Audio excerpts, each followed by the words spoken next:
Esta cápsula la vamos a referir a este tema. Es importante que ustedes tengan herramientas terapéuticas para hacer una entrevista tanatológica.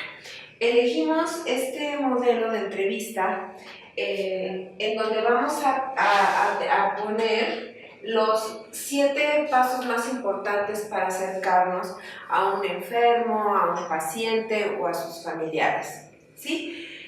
Bueno, este modelo es un modelo de intervención del doctor Paul Scott y consta de los siguientes puntos: el saludo que le vamos a dar al paciente. Vamos, en segundo lugar, cómo rastrear o explorar la emoción o lo que está pasando el paciente. Luego vamos a identificar esa emoción para saber cómo trabajarla.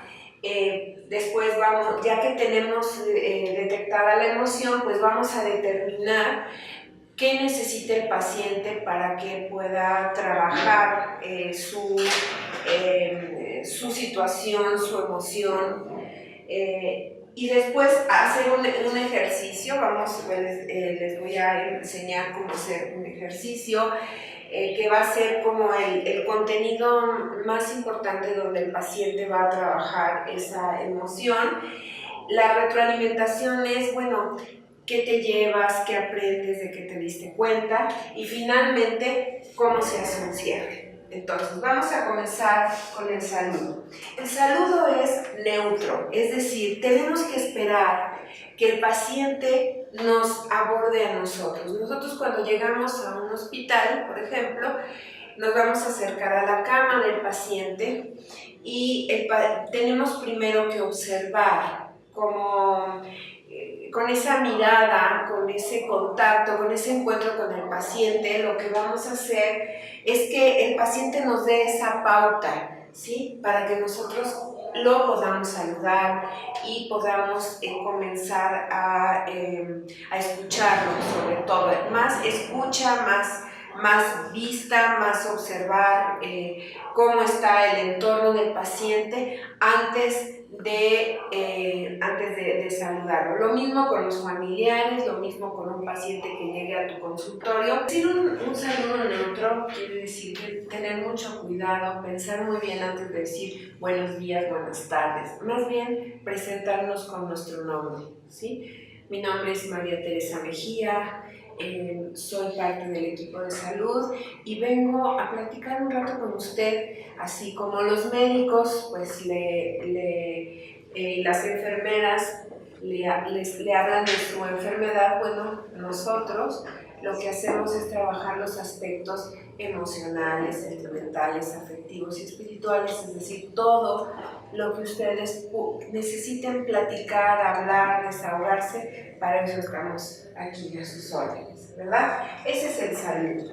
Después, nosotros tenemos estas 3 técnicas que son, la verdad, muy sencillas, y se trata de obtener el mayor número de sís del paciente. El paciente va a comenzar a hablar y va a empezar un discurso, obviamente, que va a contener todo lo que nosotros tenemos que trabajar con ellos. De ahí vamos a detectar su necesidad, de ahí vamos a detectar cómo está, qué necesita, en una generalidad. Pero para que el paciente, para que podamos tener esa empatía con el paciente, es importante reflejarle con sus mismas palabras lo que el paciente necesita. ¿Para qué? Para que su inconsciente vaya de alguna manera ubicando ciertos símbolos que le da o significados que le da a cada palabra que utiliza, ¿sí? Por ejemplo, es que sabe que es que esta enfermedad me dicen que pues que estoy enfermo, pero como que no me explican bien y a mí me preocupa mucho porque yo me tengo que regresar a mi taller a trabajar y la verdad yo no quiero estar enfermo, yo ya quiero irme a mi casa, estoy muy desesperado, ¿sí? Aquí estamos observando todas esas palabras claves que el paciente dice, ¿sí? Entonces el reflejo simple quiere decir que yo le regreso literalmente las mismas palabras que el paciente me está diciendo, ¿sí? Necesito esta enfermedad, yo tengo que trabajar, etc. Entonces, cuando nosotros le regresamos al paciente, entonces usted dice que esta enfermedad no la tiene clara, y el paciente va a decir sí.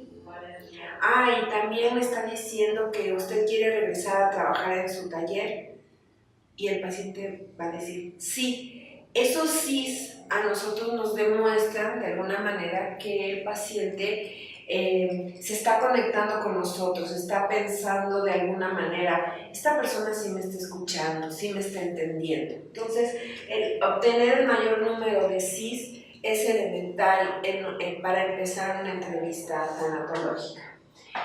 El reflejo de contenido lo que hace es que de un discurso largo, de estar charlando un rato con el paciente o con algún familiar, nosotros debemos de tomar el mensaje central, es decir, lo más importante de todo lo que nos dicen, quitar la paja y sacar esa aguja en el pajar, que es lo que nos va a dar precisamente el poder descubrir cuál es la emoción que está sintiendo en ese momento el paciente o cuál es su necesidad. El reflejo de contradicción se debe a que muchas veces el paciente actúa o dice algo, pero que no coincide con lo que nos está diciendo. Por ejemplo, es que yo estoy sufriendo mucho, ¿ve? Y se está riendo el paciente, ¿sí?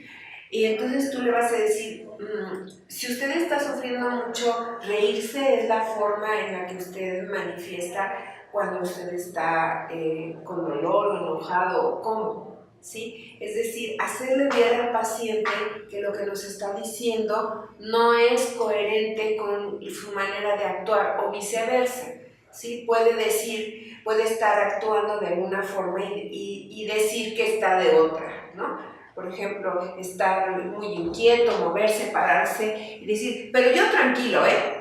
Y no se para de mover. Entonces, eso es hacerle un reflejo, es como ponerle un espejo al paciente. Inclusive, la postura que tiene el paciente, si no está cruzando la pierna, nosotros no debemos cruzar la pierna.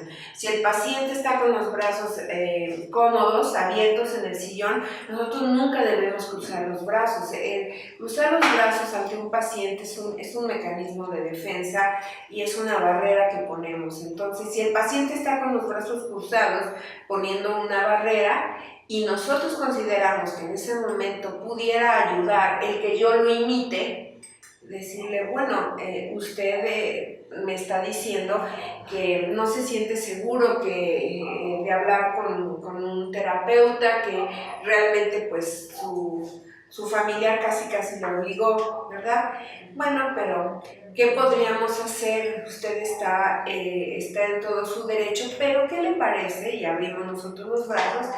Si en este ratito que vamos a estar juntos, podemos hablar un poquito más cómodamente, ¿sí? Entonces, como que tú le haces la señal corporal de que tú te abres a él para que él haga lo mismo, ¿verdad? Entonces, bueno, las preguntas más importantes en una entrevista tanatológica son ¿qué?, ¿cómo?, ¿cuándo?, ¿dónde? y ¿para qué? El por qué no debemos usarlo. ¿Por qué no? Porque lo que hace, cuando nosotros le decimos a un paciente, bueno, ¿y por qué? ¿Por qué dice eso? Inmediatamente el paciente va a racionalizar lo que va a contestar. Por lo tanto, las preguntas, bueno, ¿y esto cómo usted lo toma? ¿O desde dónde me lo está diciendo? ¿O para qué qué cree usted que está sucediendo esto?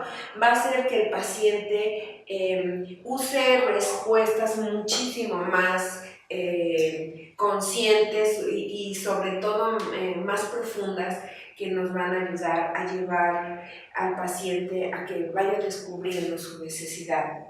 ¿Ok? Entonces, ahora vamos con la tercera, la identificación de la emoción. Para esto usamos la materia de Miriam Muñoz, en donde ella toma 5 emociones principales, que son el miedo, la alegría, la tristeza, el enojo y el amor. Vamos a ver cómo trabajar cada una de estas emociones. Dirás, bueno, la alegría y el amor, ¿cómo? En un paciente, ¿sí? Pero no crean, también se pueden trabajar, y sobre todo van a ver cómo se trabaja cada emoción, porque el amor y la alegría tienen que ver con la terapia espiritual, tienen que ver con en este proceso de trabajo con el paciente. También se habla mucho del amor y se habla mucho también de la alegría, ¿verdad? Entonces, vamos a ver. Primero, la emoción es un detonante, es un detonante químico breve, natural. No es malo enojarse, no es malo tener miedo. Al contrario, son mecanismos naturales del organismo que nos ponen en alerta, ¿sí? Todas las emociones son buenas, ninguna emoción es mala. El problema es cuando se vuelve un sentimiento, es decir, que ya está, la consecuencia de esa emoción ya se lleva a mayor tiempo, y que la persona se queda ahí estacionada y que empieza a tener pensamientos y reacciones bastante extremas sobre ese miedo o sobre esa angustia o sobre esa tristeza que está sintiendo, ¿verdad? Entonces, ahora vamos a ver cómo se trabaja ya determinando la necesidad. Vamos a suponer que el paciente detecta miedo, es decir, cuando le ponemos nombre a la emoción, va a ser mucho más fácil trabajarla, enfrentarla. Entonces, cuando una persona tiene miedo, lo que nosotros debemos llevar a la persona es a que ella misma aprenda a autoprotegerse, ¿sí? No, todo este trabajo es para que la persona tenga mayor autoconocimiento y aprenda a no depender de otros para estar bien, sino comenzar a explorarse, a conocerse, para empezar a desarrollar herramientas que la ayuden a que cuando siente ese miedo, ella misma se pueda proteger y sentir que ese miedo se desvanece o baja de intensidad, ¿sí? Cuando nosotros tenemos un sentimiento, una emoción de alegría, lo que hay que hacer es compartirla. La alegría no se puede quedar almacenada en nosotros, se tiene que fluir, tiene que compartirse. La tristeza en el duelo se trabaja muchísimo, porque la tristeza es una parte del duelo en que muchas veces se dicen, es que hay estoy deprimida por la pérdida. No es depresión, es una tristeza profunda. Es de verdad el dolor que entra en lo más profundo del ser, y la persona tiene que aprender a autocontenerse, es decir, abrazo esa tristeza, me lo permito. Así como tuve tanta alegría y compartí mi cariño y mi vida con este ser querido que perdí, bueno, ahora también abrazo esta parte del dolor. También se vale que no esté bien, que no esté al 100, que no tenga que estar bien, sino que esa tristeza tan profunda la valore, la profundice y la sienta, ¿verdad? Y se vale estar triste. El enojo, esta es una emoción muy común en las personas que están en duelo, porque habla mucho de es que debí, de frustraciones que tenemos, que tienen los pacientes por no haber hecho lo que ellos creen que deberían haber hecho. Nunca es suficiente. Entonces el enojo tiene que ver con poner límites. Y estos límites son sí. Bueno, hice lo que pude hacer, pero hay un límite. Y el límite es que lo que fue. Ahora tengo que ver de hoy hacia adelante. Es decir, sí, estoy enojado, estoy frustrado, pero lo que pasó, pasó. Y no puedo hacer nada ni para regresar al pasado, ni para hacer que mi familia regrese. ¿Sí? Y finalmente el amor es dejarnos experimentar sensorialmente, y esto es algo precioso porque es un autoconocimiento a través del otro. ¿Sí? Entonces el amor es algo que se trabaja muchísimo en el duelo porque hablamos de esta separación del amor y el dolor. ¿Sí? A los pacientes debes manejarles siempre esta dualidad. Por un lado, el dolor es necesario. Hay un dolor y un sufrimiento necesario por la pérdida. Nadie te lo va a quitar, ni una pastilla, ni aunque te durmieran un año, cuando despiertes, seguirás teniendo la misma sensación de dolor por la pérdida. Eso lo tienes que abrazar y aceptar. Y en el momento que aceptes que tienes dolor, que tienes sufrimiento, que estás muy triste, en ese momento tu duelo va a comenzar a procesarse. Y el amor es todo lo que sí fue con la persona, toda esa oportunidad que tuviste con el otro, de tenerlo, de vivir, de experimentar, de aprender, no solo lo bueno, también los defectos y lo malo que tenía la persona. Entonces, ese amor por lo que sí fue, por lo que sí viviste, es lo que te va a fortalecer en los momentos de dolor. Por eso es tan importante que cada vez que esa tristeza sea tan profunda, que pienses que estás en un túnel oscuro donde no puedes salir, recuerdes el amor, recuerdes lo que sí fue con ese ser querido, porque eso es lo que te va a fortalecer en tus momentos más oscuros de la pérdida. Y bien, ahora entramos al ejercicio. El ejercicio es un momento en donde cuando ya se detectó la emoción, donde llegamos a darnos cuenta de qué es lo que me está afligiendo. Vamos a suponer que haya mucha culpa por parte del paciente. ¿Por qué? Pues porque siente que debieron haberlo cambiado a un mejor hospital o porque siente que lo debió haber cuidado más tiempo. Vamos a suponer. El ejercicio se trata de que el paciente pueda darse cuenta que hizo lo que pudo hacer, pero para esto hay una oportunidad para nosotros, primero, de que el paciente se relaje para hablar exactamente de eso que ya encontramos, esa emoción, esa necesidad, y entonces él pueda hacer una catarsis.